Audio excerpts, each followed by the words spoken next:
Welcome to the Live Wealthy podcast with Dawn, where we are growing our wealth and our worth at the same time. You ready?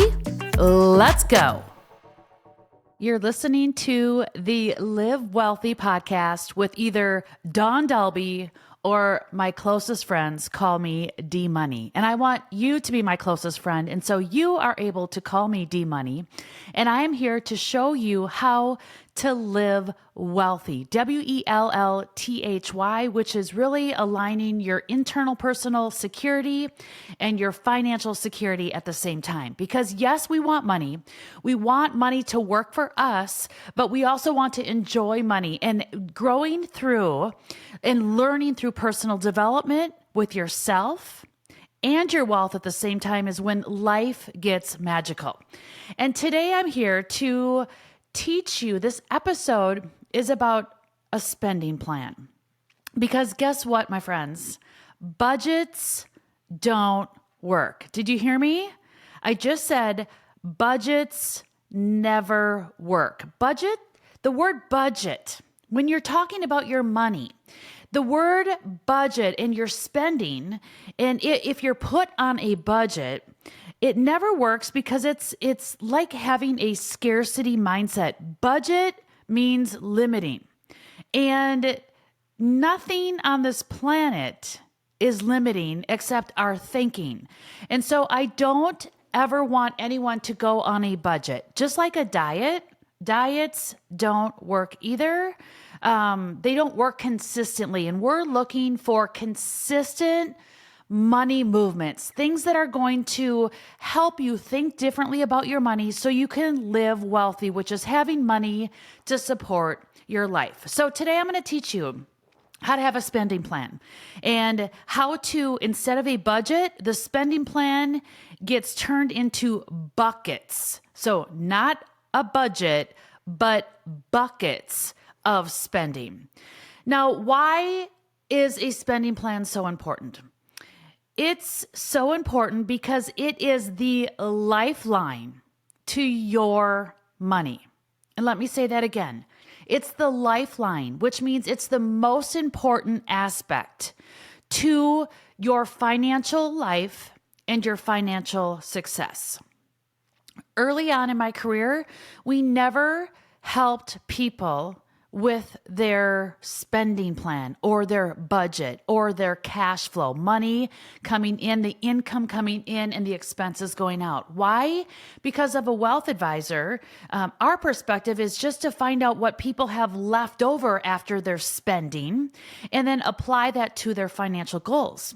But what I have learned over sitting in 10,000 different client meetings, that the spending and dissecting the spending is where the true magic happens. And the magic that I'm talking about that happens with your money is the magic around having a really solid, positive relationship with money and relationship with your spending and your money.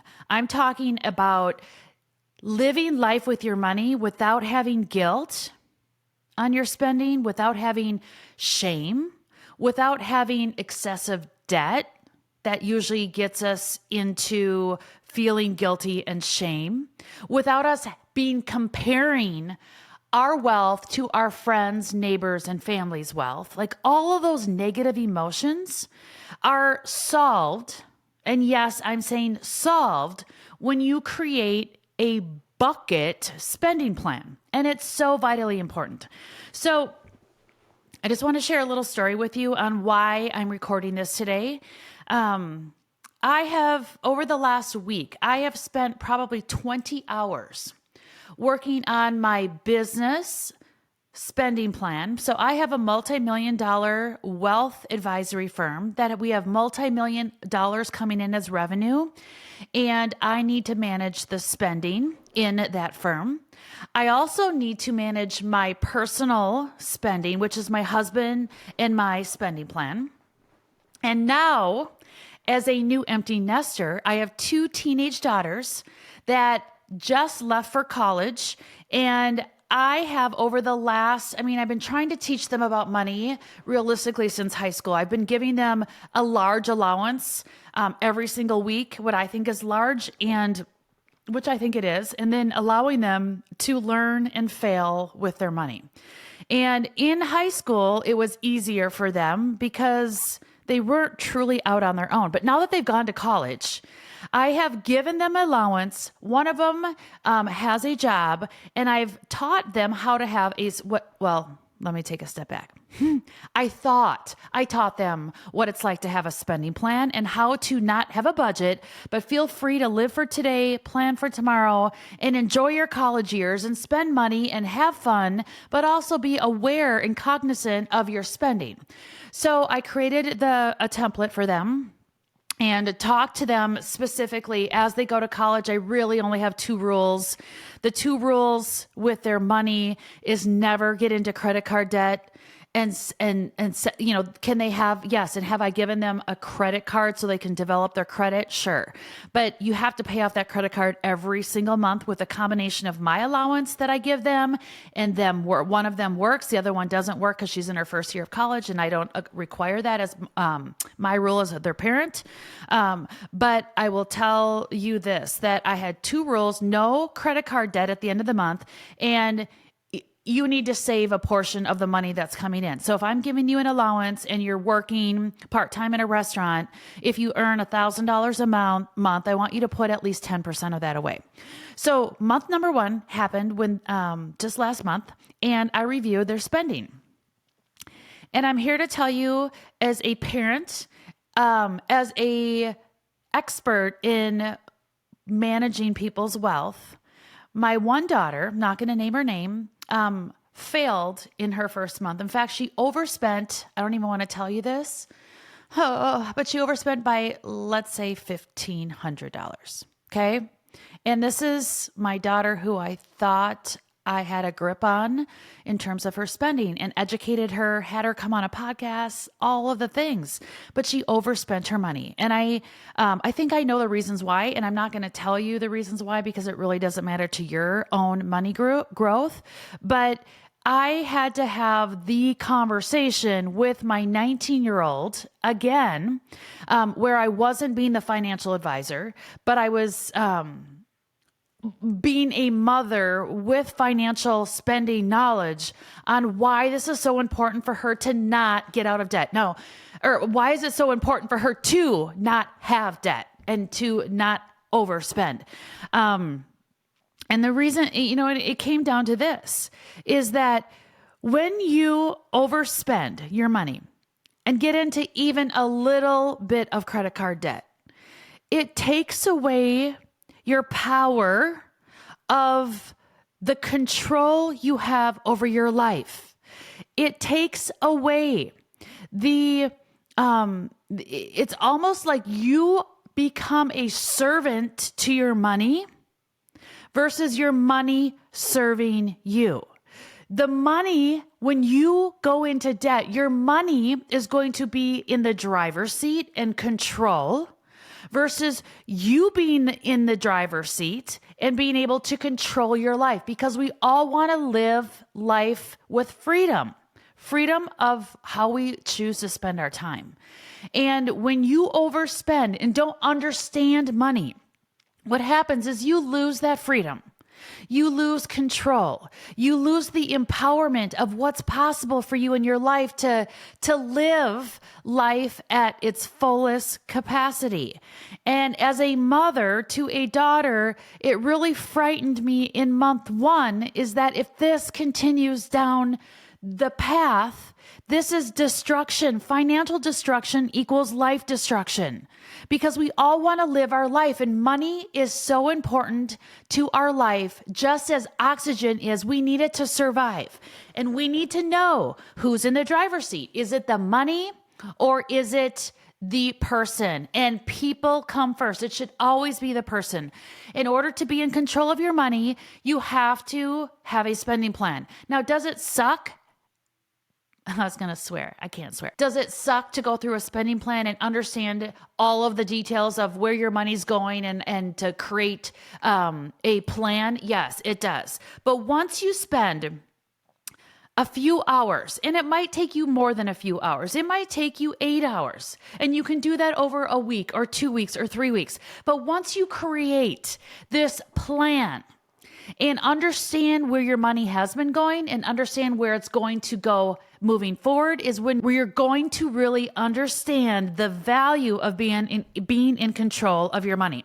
And by the way, this isn't just for college kids. This isn't for people that are just in their 30s or 20s or 30s that are just starting out their life. Because what I have found at every single wealth level, whether you have no money or you have $1 billion, we tend to increase our lifestyle and our spending increases, of course, but we never get to this place of enoughness because the more money we have, it puts you in a place of really even understanding more of your spending plan and where you're wasting your money. And when you don't fully understand that, you have no power over your money. And we need that power over our money no matter what wealth level we're at. So, here's what I'm about to tell you is I love to focus on helping women, especially women business owners or women that have LLC, 1099 income that are running a business and they're trying to run their personal life and they need a business plan and a financial plan. So I'm here to tell you this, your spending plan or your bucket of spending, your buckets, I'm going to share that there are 4 spending buckets that I would advise you to engage your spending in, is that this can apply to both your business and it can apply to your personal life. So here's the spending plan bucket rule. It's 10, 20, 30, 40. 10%, 20%, 30%, 40%. That's your spending plan. There's 4 buckets. So we all know how to count 1, 2, 3, 4. It's the spending plan. 1, 2, 3, 4, but it's just add a 0. 10, 20, 30, 40. So what is Dawn talking about? Your spending plan has 4 buckets. The first bucket is where 10% of your money goes to investing. Whether this is for your personal life and you're investing for your future, or you have a business and you're putting 10% of your earnings to invest in the future of your business, or what do you need to do to invest in your business so you can survive today and still flourish tomorrow. 10% is a non-negotiable. In your personal life, when you save 10% and invest 10%, and by the way, it's a minimal of 10%, but the minimum is 10%. And when you take that 10% in your personal spending plan and apply that towards your future, 9 out of 10 times, you're going to save some taxes. All right? Because if you put it in the right type of account, you're going to save taxes. So now it's really not costing you 10%. It's maybe only costing you 6 or 7% of your income coming in because you're going to save taxes on that money.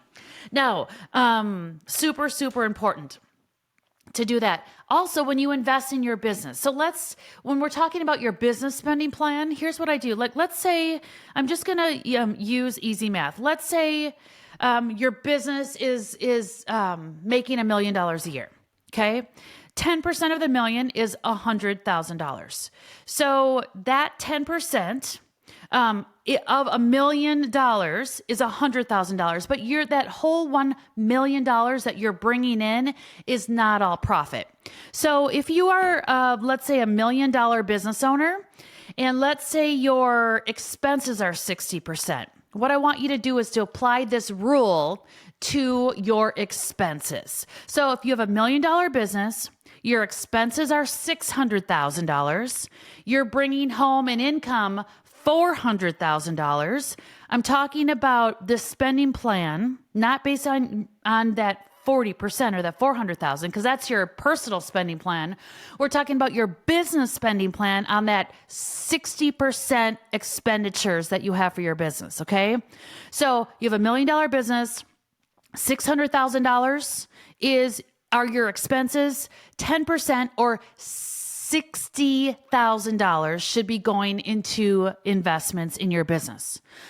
Whether you're investing in people, resources, technology, education, whatever it is, 10% off the top of your expenses should go into your 10% bucket. Okay. So that I'm hoping that makes sense.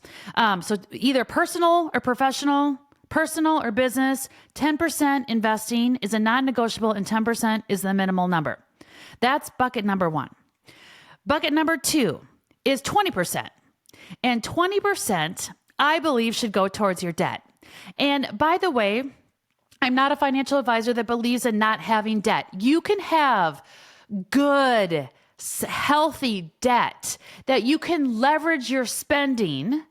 When you have that debt and you're not just paying cash for everything, if you have good debt associated with an appreciating asset, and you have a decent interest rate on that debt, you can leverage your money. So no more than 20% of your money going to your debt in both your professional spending, in both your professional and personal life spending.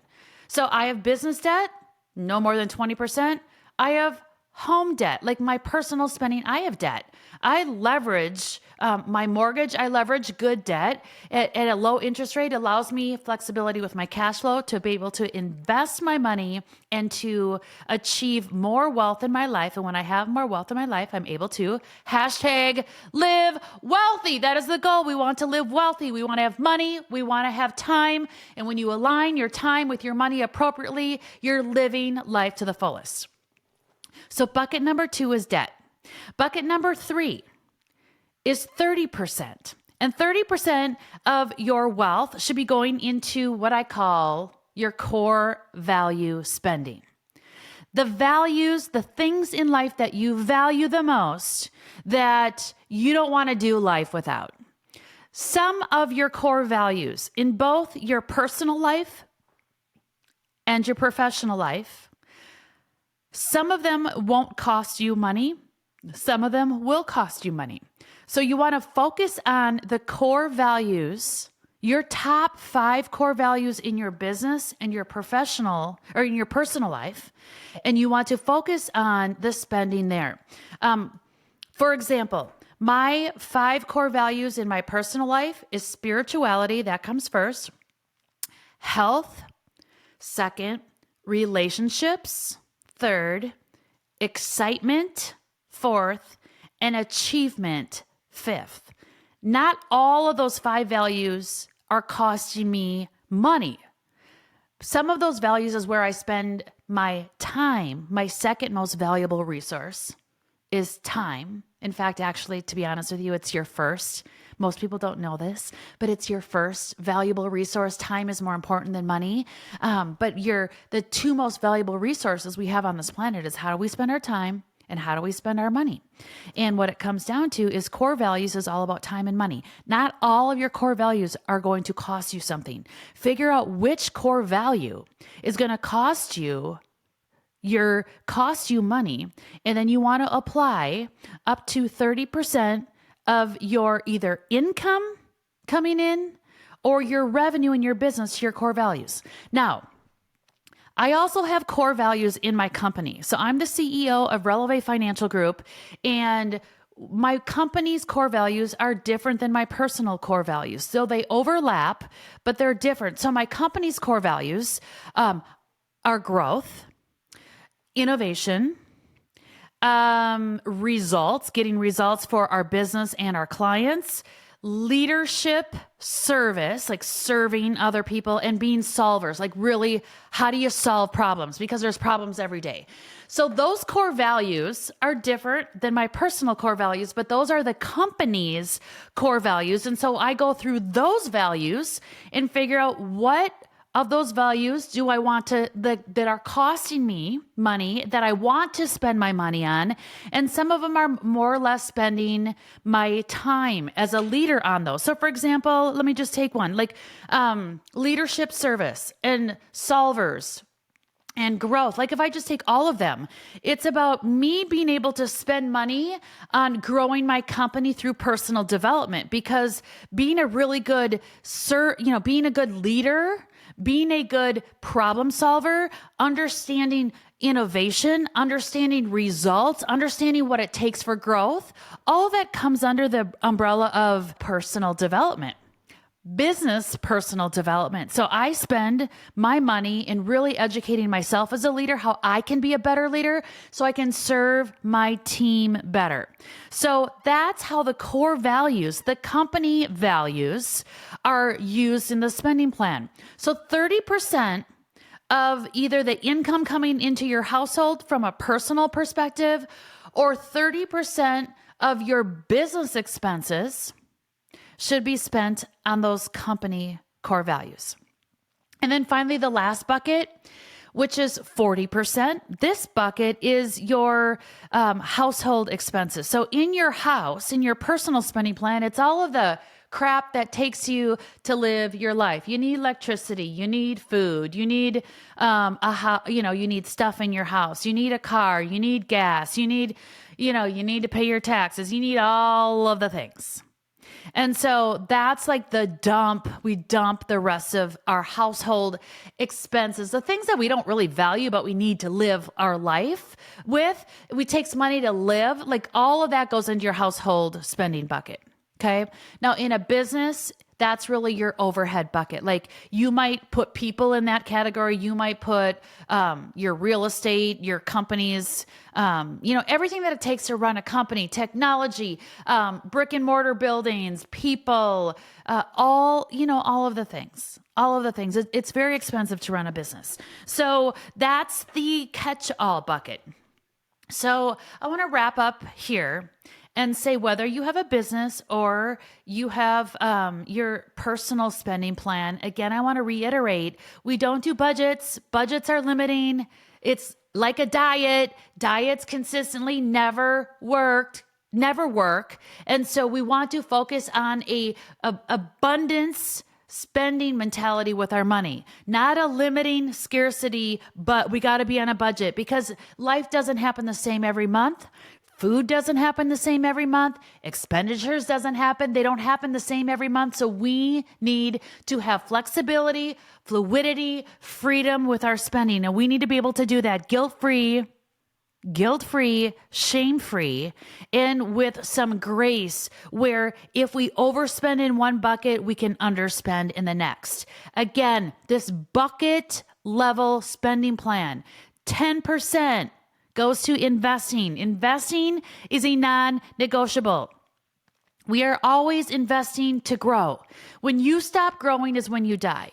So if you're still here listening to me right now, we're alive and we have something to learn, and we need to have money to continue to invest in our lives.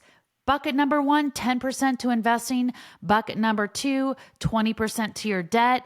Bucket number 3 is 30% to your core values. And bucket number 4 is the household and overhead expenses that it just takes us to live life. All right. Pretty exciting, right?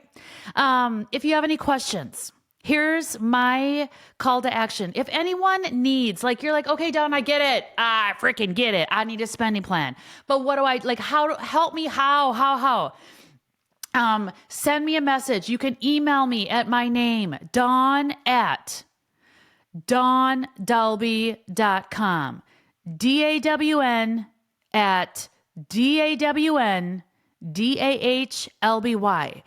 And if you need a template, a spending plan template for your business or your personal life, I got it color coded and fun and all of the things. The columns all add up, the rows all add up, and you just put your information in there. And how I do this, I literally go to my credit card statements, I go to my bank statements, and I organize all of my spending, and then I plug it into the plan. So is it a lot of work? Yes. Does it suck? Yes. Is it a necessity for you to live without fear and negative emotion with your money? 100%. And I'm telling you, once you do it once, It's just updating it, and then it's easier for the rest of your life. So again, spending is the key to your financial success, because true success with money, whether you have debt or you have $1 billion in the bank, the key is being in control and understanding the power you have over money, because living wealthy is about your money working for you, you not only working for it.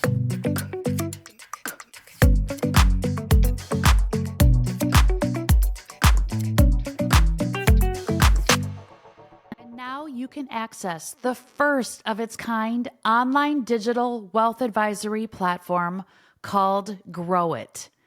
Inside of Grow It, you're going to design your own customized wealth style plan where you align your spending to your savings so you can still live for today and plan for tomorrow.